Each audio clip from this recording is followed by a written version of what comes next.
ഇന്ന് നമുക്ക് എൻ്റെയിലുള്ള കുറച്ച് മോർണിംഗ് ഗ്ലോറിയുടെ കളക്ഷൻ കാട്ടിത്തരാം കേട്ടോ. ഇത് കുറച്ച് നാൾ ഒരു 2 മാസം മുമ്പ് എൻ്റെയിൽ വിരിഞ്ഞു പോയ കുറച്ച് പൂക്കളുടെയൊക്കെ വീഡിയോസ് ഞാൻ എടുത്തു വെച്ചാണ് കേട്ടോ. പലതരം മോർണിംഗ് ഗ്ലോറീസ് എൻ്റെയിലുണ്ടായിരുന്നു.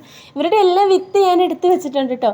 അപ്പം ഇത്തിരി മഴയൊക്കെ കഴിഞ്ഞിട്ട് പാകാൻ വേണ്ടിയിട്ട് വിത്തുകളൊക്കെ നമ്മൾ സൂക്ഷിച്ച് വയ്ക്കുമ്പോൾ നല്ല രീതിയിൽ വിത്തുകളൊക്കെ ഉണക്കിയെടുത്തിട്ട് ഒരു പേപ്പറിൽ പൊതിഞ്ഞിട്ട് നമ്മളൊരു എയർ ടൈറ്റായിട്ട് ഒരു ടിന്നിലിട്ട് അടച്ച് സൂക്ഷിച്ച് വെച്ചാൽ മതി കേട്ടോ. വിത്തുകളുടെയൊക്കെ ജെർമിനേഷൻ ഒരു പരിധി വരെ കുറയാതെ നമുക്ക് അങ്ങനെ സൂക്ഷിച്ച് വെച്ചിട്ടുണ്ടെങ്കിൽ നമുക്ക് അടുത്ത പാകുന്ന ടൈമിലേക്ക് വരെ നമുക്ക് കാത്തു സൂക്ഷിച്ച് വെക്കാനായിട്ട് പറ്റും. പൊതുവേ എല്ലാവരും പറയുന്നൊരു പരാതിയാണ് വിത്തുകളൊക്കെ സൂക്ഷിച്ച് വെച്ച് കഴിയുമ്പോൾ നമുക്ക് ജെർമിനേഷൻ കുറഞ്ഞു പോകുന്നു എന്നുള്ളത് കേട്ടോ. അപ്പോൾ വിത്തുകൾ കൂടുതൽ പ്രകൃതിയായിട്ട് കൂടുതൽ അങ്ങ് അടുപ്പം വരാതെ നമ്മൾ അതിന് ജസ്റ്റ് ഒന്ന് പേപ്പറിൽ പൊതിഞ്ഞിട്ട് ടിന്നിലടച്ച് സൂക്ഷിച്ച് വയ്ക്കുക. ഇതൊരു വേറൊരു ടൈപ്പാണ് കേട്ടോ. ഇത് ഇങ്ങനെ ഒരു പിരിഞ്ഞാണ് ഉണ്ടാകുന്നത്. ഇത് വേറൊരു ടൈപ്പാണ് കേട്ടോ. ഇത് ഒരു രാവിലെ എടുത്ത വീഡിയോ ആണ്. അപ്പോൾ നമ്മുടെ പൂന്തോട്ടം കണ്ടറിയാമല്ലോ. ഇത് കുറച്ച് നാളുകൾക്ക് മുമ്പേ നമ്മളെടുത്ത ഒരു വീഡിയോ ആയിരുന്നു കേട്ടോ.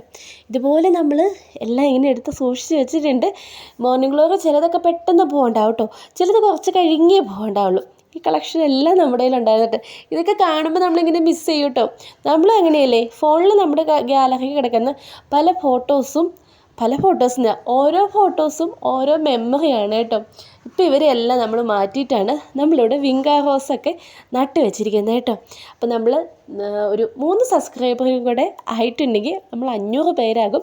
500 ആകുന്ന അന്ന് നമ്മുടെ ഗീവ് അവേ നമ്മൾ അനൗൺസ് ചെയ്യുന്ന കേട്ടോ. അപ്പോൾ സബ്സ്ക്രൈബ് ചെയ്ത് കൂടെ കൂടിക്കോളൂ.